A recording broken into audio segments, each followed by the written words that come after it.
around the house for longer than 3.5 minutes Okay. before he has to go. Daddy needs to sit down. I'm sorry. I gotta. So if you had it, like, you've got that image in your head, right? You've got it. Yeah. It would feel really good to fit that image, right? Sure. Have you ever heard the phrase "fake it till you make it"? I have. I think that's a fucking joke. Oh yeah. Absolutely. But what I do like is a similar saying, "act as if." Yeah.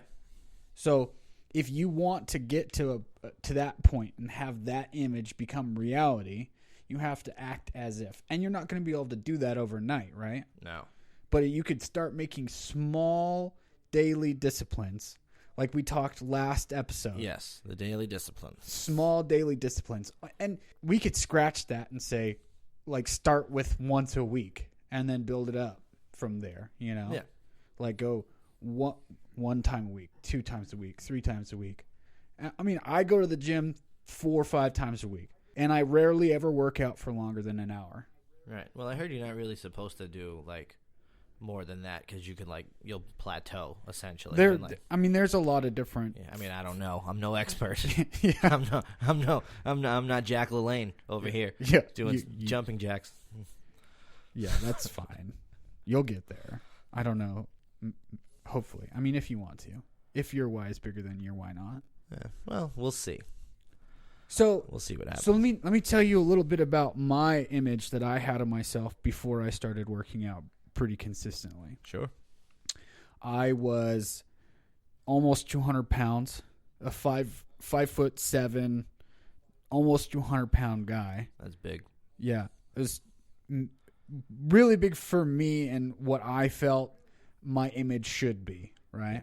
And it's like there's a lot of different things that play into that. There's some body dysmorphia that comes into play. There's some, like, the social stigma behind, like, being overweight, and then the social stigma behind, like, people who are trying to be, like, muscle-bound dickheads, you know? Like, yeah. I don't want to be this, I don't want to be that. Well, fuck all of it. Set it to the side and be what you want to be, right? Right.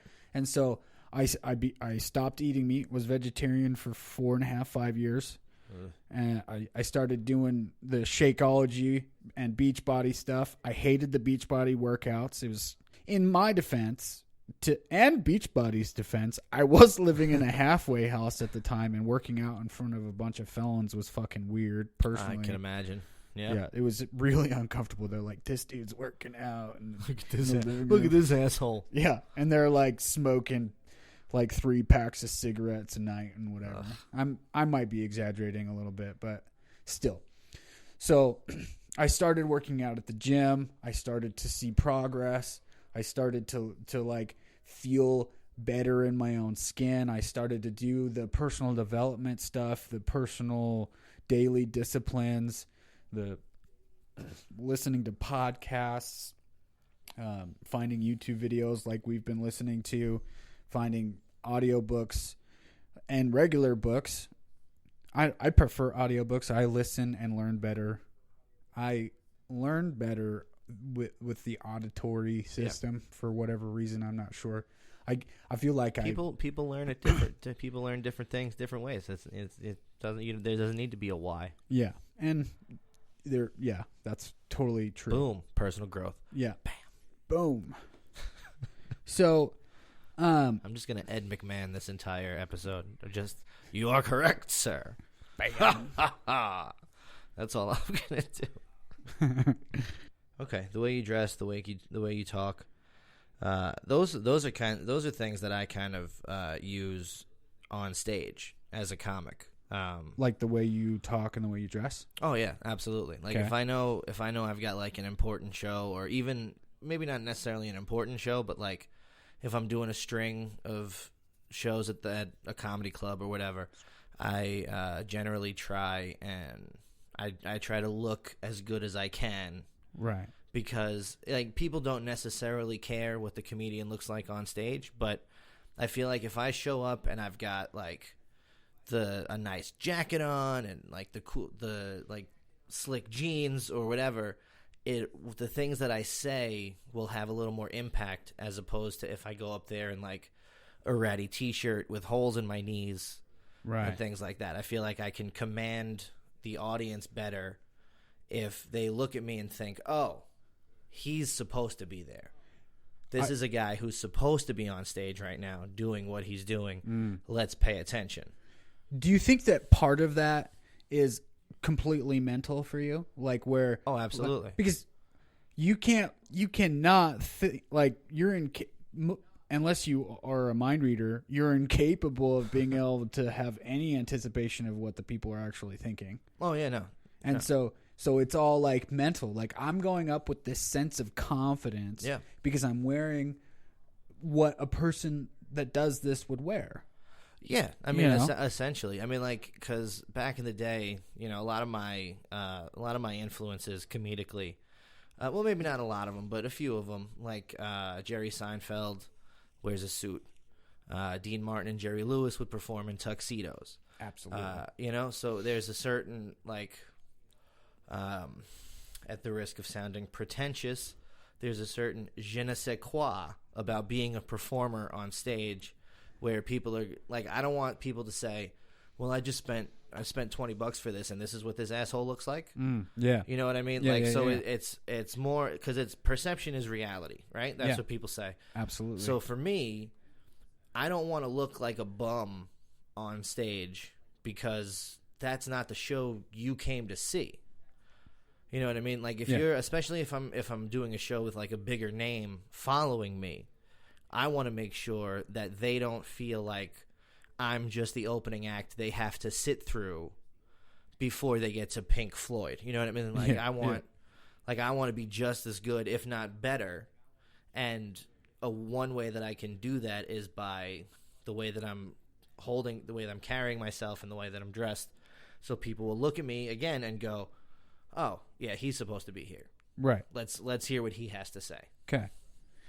So I asked, I don't remember if this came from last episode. Self-confidence was one of those topics, and I'm gonna say this again: is in the image topic. Do you think that you could take some of that same kind of mental concepts and put that more in towards your image in the areas of your life that you're unsatisfied with? Possibly. I guess so. I mean, I don't... Like, just a simple question, like, kind of along this line, but more pinpointed. If you went out and bought a pair of gym shoes, gym shorts, and a gym shirt, how much more likely would you be to go to the gym? I don't know that I'd be more likely to go to the gym. I'd be more likely to lounge around my house comfortably. Okay. in gym shorts and a gym shirt. Because I have some stuff. I have, like, running shoes and things like that. And I was using them for a little while. And then I just, like, it... And I'm sure, you know, a lot of it is excuses, and I'll own it. But, I work 40 hours a week in my regular job. And then when I'm working at the club, that's an extra 10 to 20 hours, depending on how many days I'm there. So that's a 60-hour work week. Plus, I'm a father. So my free time, I don't necessarily want to go and lift weights or run on a treadmill when I can be at home having a peanut butter and jelly sandwich with my son, watching something stupid on TV or playing some silly game. It's something that I want to do, but right now it's not. I don't want to make it a priority because I have other things that I feel are more important. Right. To my personal growth. How important is it to be able to run with your kid longer than 3.5 minutes? It's important, sure, but once he. And don't take me the wrong way. No. I'm not at all. Okay. Yeah, no. It is important, but at the same time, it's more important for me to be spending time with him at all. Right. Because people say it's not. It's not the things that you can buy them. It's the time spent that they remember. So yeah. I don't want to just be the dad who's like, all right, here's a brand new toy. I'm gonna drop you off in the play place while I go run on the treadmill. Right. I'd rather we don't have to run around. He can run around, and I can watch him run around. Yeah, yeah. You know what I mean? Like, Yeah. it's more, for me, it's more about just spending time with him in general. Okay. All right. Yeah, I think let's hop into the next one. The topic of building and developing character and integrity. All right. Well, real quick, I want to just jump back to the if people don't see you as a leader, or in control, they're not likely to follow. Okay.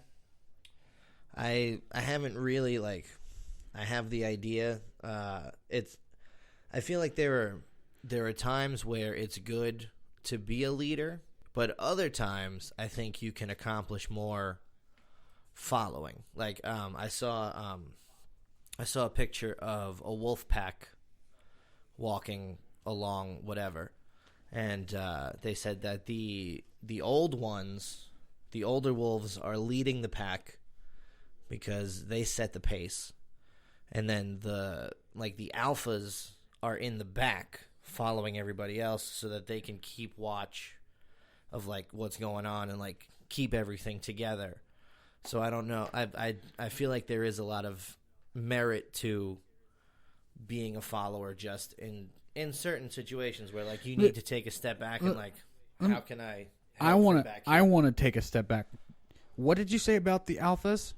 They were in the back of the pack, keeping everything together. The older wolves who probably can't protect themselves as well are setting the pace, being in the front, and everybody's following them because they're slower and they're not as not as spry as they used to be. Mm-hmm. And then the leaders are actually following.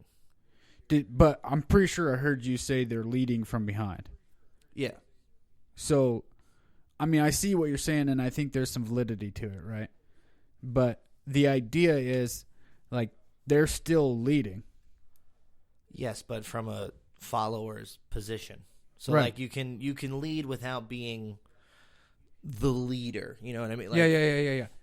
So, here's my perspective on being a leader.